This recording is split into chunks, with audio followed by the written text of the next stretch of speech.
അപ്പം ഞങ്ങളുടെ ക്രിസ്മസിൻ്റെ അലങ്കാരങ്ങളൊക്കെ കഴിഞ്ഞു. നമ്മുടെ ഡോറിൽ നമ്മൾ നമ്മുടെ ആ കാണിച്ച സാധനം തൂക്കി.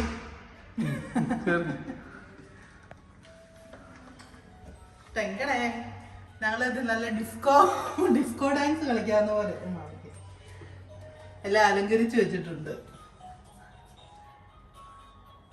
കണ്ടോ, നല്ല ഇത് സ്നോ ഫ്ലേക്സ് കണ്ടോ, കാണാവോ? ആ, അതൊരു സിൽവർ കളറാ, അല്ലെ ഗോൾഡ് ആകും. ഗോൾഡ്. പിന്നെ അവിടെ ഒരെണ്ണുണ്ട് റെഡ് കളറ്. നല്ലല്ലേ? നല്ല ഭംഗിയാ കേട്ടോ. ഇങ്ങനെ ഈ ഫോണിൽ കാണുന്നതിന് കൂടുതൽ ഭംഗിയാ. ഇങ്ങനെ ഈ ഒരു പ്രത്യേക വൈബാണ്. ഈ മറ്റേ ഡിസ്കോ ടെക്കിലൊക്കെ കേറത്തില്ലേ, ആ ഒരു എഫക്റ്റ് ആണ്. ഇവിടെ ഒരു സ്നോ ഫ്ലേക്ക് തൂക്കിയിട്ടിട്ടുണ്ട്. പിന്നെ പിന്നെ കുട്ടി ട്രീ ഞങ്ങൾ ഇവിടെ വെച്ചു.